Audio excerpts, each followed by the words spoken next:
And we are back here on the GSMC football podcast. And for the third part of the show, we are going to now recap the rest of the games from the weekend. We'll start off with the Black Friday game. We'll also talk about some college games as well. So let's get into the Jets and the Dolphins. So I was kind of hoping that the Jets would put up a better fight in this game. Because I did pick them with the 9.5 points, and it was bad.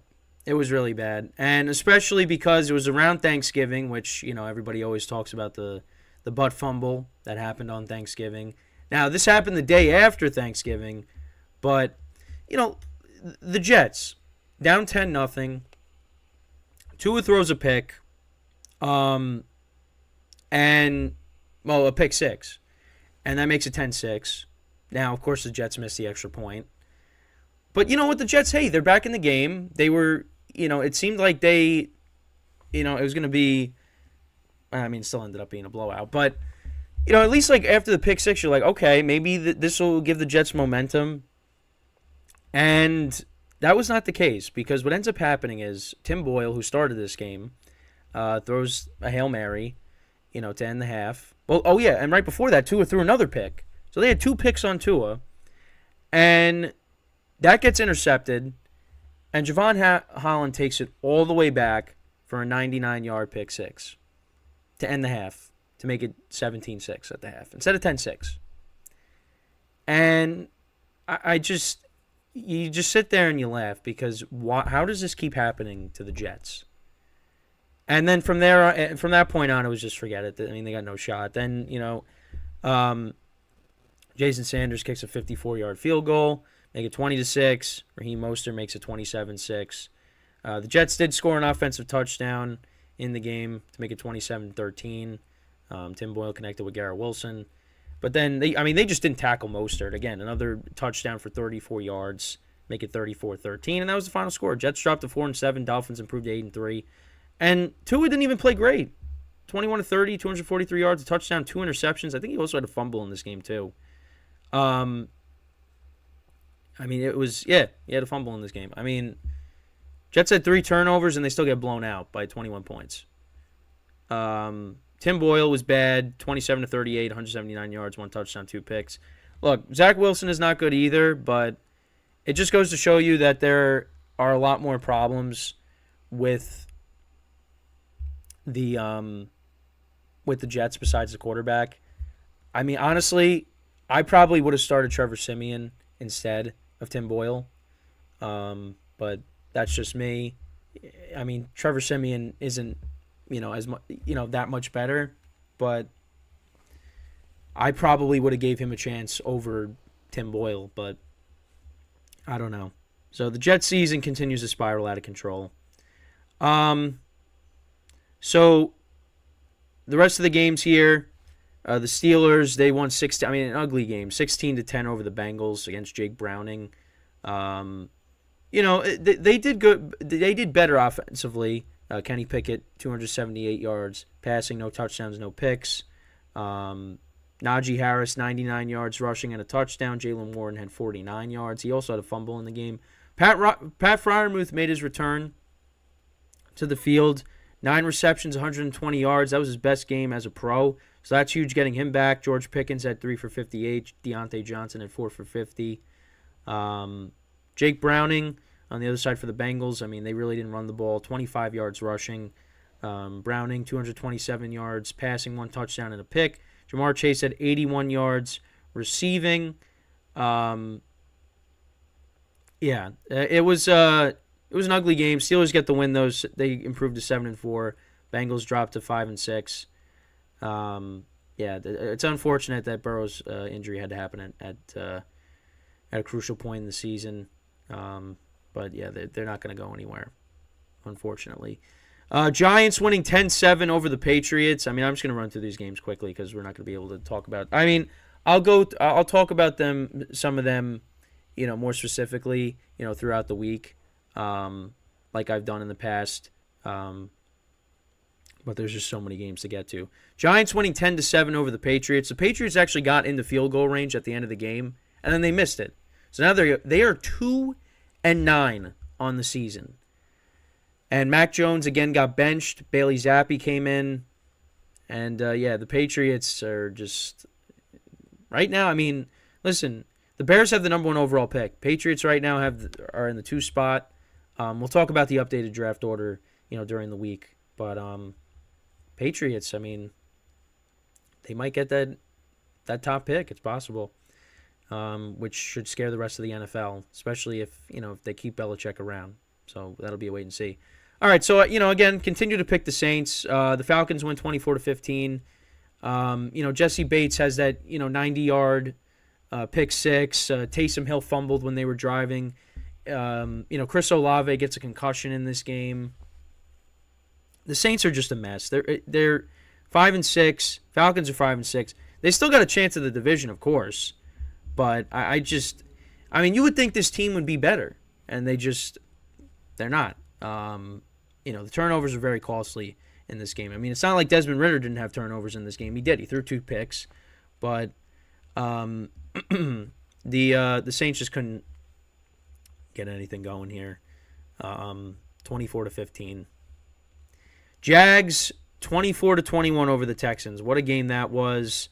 Kaimi Fairbairn, he lined up to kick a game-tying field goal, and that was, I think, a 59-yard. Oh wait, no, it wasn't Fairbairn. It was Matt Amendola. Sorry, 58-yard field goal, and it hit off the crossbar and bounced back in. And the Texans were that close to sending the game to overtime. Jags get the win, though. They are now 2 games up in first place. But what a game that was.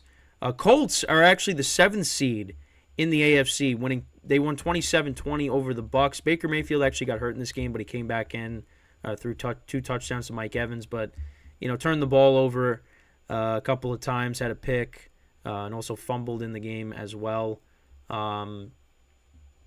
Bucks dropped to 4-7. Colts are 6-5. Give this team a lot of credit. This team is going to be good next year. They're in a playoff spot right now. I don't know if they're going to hold on to that, but this team, with Anthony Richardson coming back, Jonathan Taylor, this team can definitely be good next year. So, but right now they're playing well. They're 6-5. They got the 7th seed. This game was not very good. The Titans and the Panthers. Titans winning 17-10. Not really much to say about this game, other than Frank Reich getting fired by the Panthers. The Panthers have been very disappointing. Bryce Young has been very disappointing. But Titans get a win at home. They improved to 4-7. Panthers dropped to 1-10. Bears right now got the number 1 overall pick. So then we got the Rams and the Cardinals. Rams all over the Cardinals, 37-14. And you would think, Puka Nacua, Cooper Kupp, they had good games, right? Not really. Tutu Atwell was their leading receiver. Puka Nacua only had 4 receptions for 27 yards, and Cooper Kupp only had 3 for 18. Karen Williams was the star in this game. He came back from IR, 16 carries, 143 yards rushing. 61 yards receiving and 2 touchdowns. Tyler Higbee had 2 touchdowns. Matthew Stafford, 25 of 33, 229 yards, 4 touchdowns, and a pick.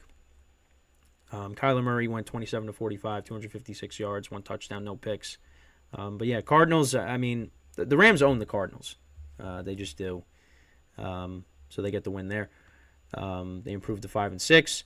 Then we go to the Broncos and the Browns. Broncos winning 29-12. Over the Browns. DTR got hurt in this game. PJ Walker finished it. DTR's mouth was all bloody. That was not something you want to see because he got hit really hard and that knocked him out of the game. And you don't want to see that. The Browns, they it was 14-12 at one point, but the Broncos outscored the Browns 15-6 in the second half, and they continue to roll. Russell Wilson's not lighting up the stat sheet, but they're running the football well and they're playing good defense. So they're 6-5. What a turnaround, really. And we'll talk about them more during the week. Because now they're in the playoff conversation. They really are. And then they got a tough game against the Texans next week.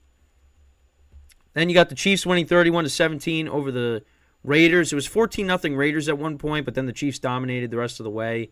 So that was encouraging to see. Patrick Mahomes had a good game. Rashee Rice had a good game. Isaiah Pacheco had a good game. They get to 8-3. So that's at least good for at least this week. I know it was against the Raiders, but, give them credit. They got the win. They got themselves back on the right track. And then you got the Ravens and the Chargers. Ravens winning 20-10, improving to 9-3 over the Chargers. It was 13-10, and I thought, all right, Chargers are going to cover. And then the Ravens pick up a first down, and Zay Flowers doesn't go to the ground. He just goes straight to the end zone. And the Ravens cover the spread, winning 20-10. And that was literally right as I got home last night, because I was out. And I just could not believe that happened. Because you see so many times, like Mahomes, earlier in the year against the Jets, falls down at the goal line. Zay Flowers just is like, nah, I'm going to go score. And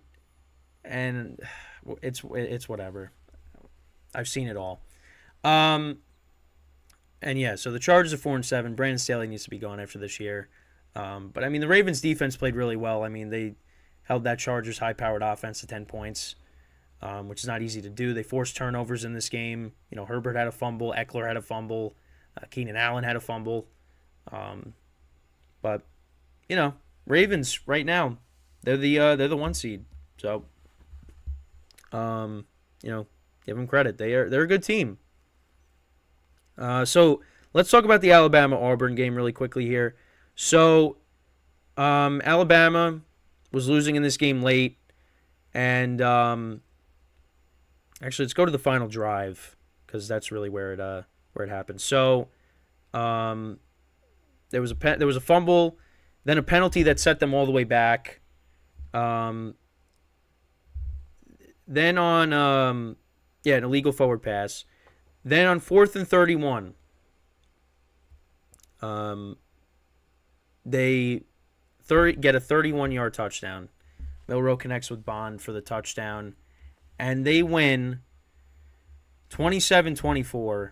Now, we'll see what happens with the how the college football playoff shapes out, but I mean that, and I saw something that said that was revenge for the the Chris Davis return. All those years ago, when Alabama was kicking the field goal to win the game, and Chris Davis ran it all the way back for a touchdown, and Auburn won that game. But yeah, that was unbelievable, an unbelievable ending. Jalen Milroe, what a throw on 4th and 31. That's impossible to do, but almost impossible. But they did it. They got the win.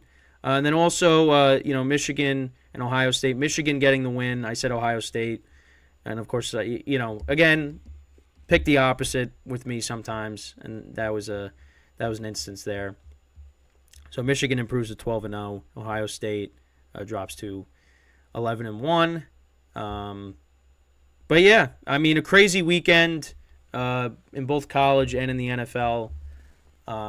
But yeah, I just wanted to throw those in there towards the end. So with that, we are going to take our final break of the show, and then when we come back, we'll preview tonight's Monday night matchup between the Bears and the Vikings. So stick around, and we'll be right back here on the GSMC Football Podcast.